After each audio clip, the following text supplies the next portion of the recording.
What's up everybody, the Blue Fang here, and today I'm back with another part of what if Naruto had all of the Bijuu. So it took a while for this part to come out, but I guess it finally did eventually. So the like goal for this video will be 400 likes for the next part.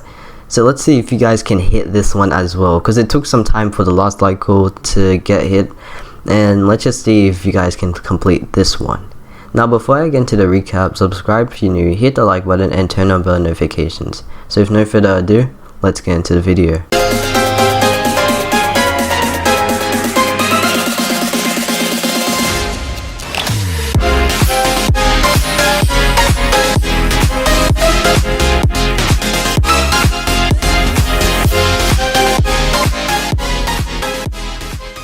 So last time we left off at the part where Sasuke and Rock Lee were going up against each other on the last stage of the Chunin exams.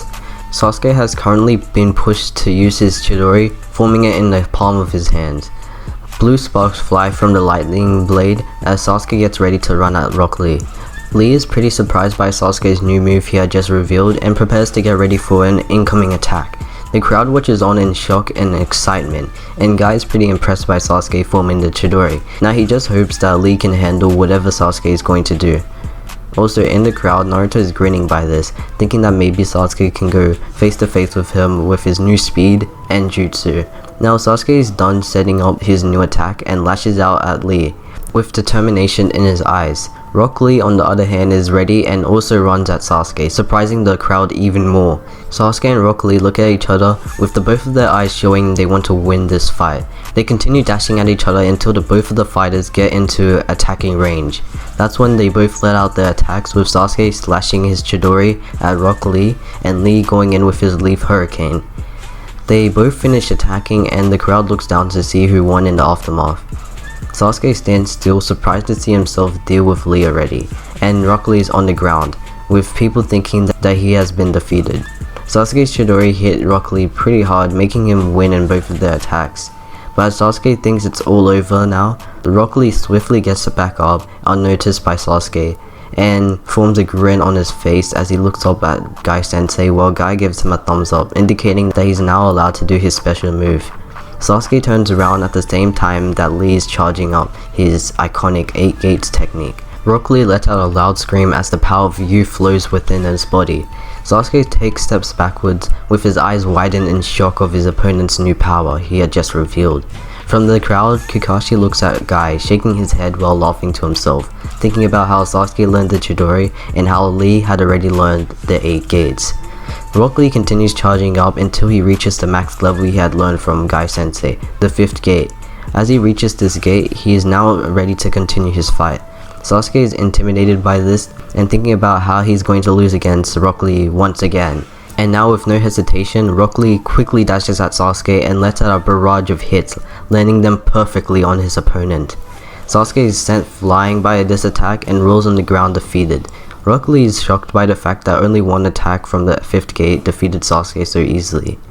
He gets out of the 8 gates form as the referee of the match officially ends this fight. The crowd is amazed by Rock Lee's skill, and all of them are hoping that he will become the winner of the Chunin exams and become a Chunin. Next match would be Shuno vs Tamaru. For this match, I would think that Tamaru would have the upper hand with her wind style against Shuno's bugs. After that would be Naruto against Dozu. Naruto wins easily in this fight due to his wide range of abilities with his different Bijuu that he has inside of him. Next up would be Rock Lee vs Tamaru. I see Rock Lee winning this fight and probably not even going into his 8 gate form for this. Now the final fight that everyone has been waiting for in the crowds has finally arrived. The final match of the Chunin exams is here. From the seats, Hiruzen looks down on Rock Lee and Naruto getting ready for their fight. He predicts that this would be an interesting battle since of Rock Lee's 8 gates and Naruto's Bijuu. But as the two opponents stare each other down, hyped for their battle, a large bang comes from out of the Chunin exams stadium. The bang rings into everyone's ears, almost deafening them. Some guard shinobi look up out of the stadium to see what the problem is, and that's when they see 3 large snakes making their way into Konoha. Also, Kabuto, disguised as an Anbu member, puts some of the crowd to sleep while more Anbu that are from Danzo's route helped him out as well. The reason Kabuto wasn't in the Chunin exams like in the original was because Orochimaru was already getting information from Danzo, and he didn't need Kabuto to spy for him. The remaining shinobi that hadn't been put into a genjutsu get attacked by loads of Anbu members that come out of nowhere. Kakashi and Guy defend themselves against the attacking Anbu, while Rock Lee and Naruto are confused on what's happening right now. And as Naruto looks up, he sees a man with a bandage on one of his eyes holding a walking stick as well. Rock Lee sees this too and wonders who this person is. Elsewhere, Sasuke is resting after his fight with Rock Lee, and his stamina is pretty drained out from using his Chidori. He heard a loud bang out of the Chunin exam stadium, but he just thought it might have been an attack from one of the genin. So he hasn't noticed that Konoha has now been infiltrated by both Orochimaru and Danzo. Also, Orochimaru and Danzo's plans were kind of changed due to the reason that Sasuke didn't win his fight and enter the final match. And now Orochimaru has to try to find Sasuke himself, and Orochimaru is not going to go up against Hiruzen right now since the 4th Kazekage is with him. And he wouldn't want to mess up with 2 Kages, but Danzo chose to go and get Naruto by himself, who was in an open field right now. So soon Danzo would have to find himself up against 2 Kages. We cut to when Hiruzen and Raza are confronted by Danzo, who has distanced himself away from them right now, as he tried to get a better view of his target, who we know as Naruto. Hiruzen forms a serious expression as he meets Danzo once again. So you plan to attack today, huh? Was the real target Naruto or the whole village? Danzo surprisingly grins at this. Hiruzen, I would say both, but it was your dear student Orochimaru who chose to attack the leaf as well. I just went along with him because he has been quite helpful to me. Hiruzen grits his teeth after hearing Orochimaru's name spoken by Danzo. Orochimaru as well now, huh? I've heard he's been around here in the Chunin exams for some time, but I never thought he would be working with you. Hiruzen turns to Raza and tells him to get as many people away from the enemy, and says he will take care of Danzo himself. Danzo chuckles at what Hiruzen just said, since Hiruzen thinks that he has a chance against Danzo. Raza leaves to do what he has been told to do right now, while Danzo and Hiruzen get ready to fight. We skip to when Naruto and Rock Lee get attacked by multiple Anbu members, which are from Danzo's route.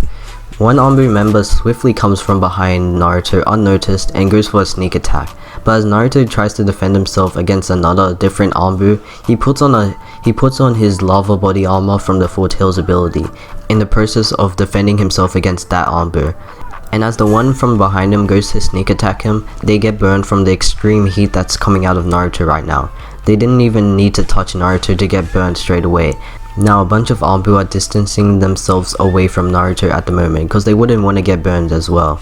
And as they do this, the few Anbu with water nature chakra let out water attacks at Naruto, hoping to drain his lava away. But when it fails, they're in shock and are waiting for what Naruto is going to do next. While Naruto is still in his lava release form, he makes a Rasengan in the palm of his hands, creating a lava release Rasengan at will. As he finishes forming this, he dashes at his enemies, full on charging at them with his lava-fueled Rasengan. And once he hits them, shock flows through him as the Rasengan instantly puts holes into the Anbu, making them be on the verge of death. Naruto is genuinely surprised by this and is not really comfortable about doing that move again. Inside of him, Kurama chuckles seeing all of the Anbu get hurt like that, which Son Goku tells him to shut up right away, as Naruto is feeling kind of uncomfortable as the Anbu slowly die from his attack. Rock Lee, however, has been going crazy on the Anbu, not even having to go into his 5th gate yet. From inside of the stadium, Sasuke has decided to go outside and check out what matches are going on right now, because he thinks that the final round is happening since of the loud noises that have been banging in the stadium. But as he begins to walk out, he sees a figure in the shadows blocking his way from getting through. This person is Orochimaru, who has finally found his target once more. Sasuke freezes in place as he has felt this menacing chakra before. He just can't remember when. All he remembers that this chakra is very evil and belonged to a possible enemy. Orochimaru doesn't try to attack Sasuke yet. First he decides to ask Sasuke if he wants some power. If he wants to become stronger and faster and tough enough to beat all of the enemies that stand in his way. Sasuke thinks about this for some time but eventually speaks. What if I say yes? What's the catch? How am I going to get this power you speak of? Orochimaru slowly walks out of the shadows, revealing himself and letting out his hand to Sasuke. You may get this power if you come with me, Sasuke Uchiha. You see that mark that's on the back of you at the moment? Well, that came from me, and I'm sure you felt good when you let that curse mark's power out in the Forest of Death. Sasuke jumps backwards after hearing that the curse mark came from Orochimaru. He almost gets his kunai out to attack, but he stops midway. Orochimaru then continues trying to convince Sasuke to come with him, which Sasuke is slowly giving in to Orochimaru's temptation. Thinking about Naruto's power gap between him, wondering about how he lost to Lee 2 times, jealousy begins to consume him slowly as he thinks about the many times that he has been overshadowed by Naruto. Sasuke eventually gives up thinking and looks up at Orochimaru with his determined eyes of vengeance, ready to give his answer. And that's where I'm gonna end it off for today, guys. Hopefully you did enjoy, and if you did, make sure to get this video to 400 likes for part 11. Sorry for leaving you at a cliffhanger there, but it just makes the next part more hyped up. So like always, subscribe if you're new, hit that like button, and turn on bell notifications. So it's been the Blue Fang, peace.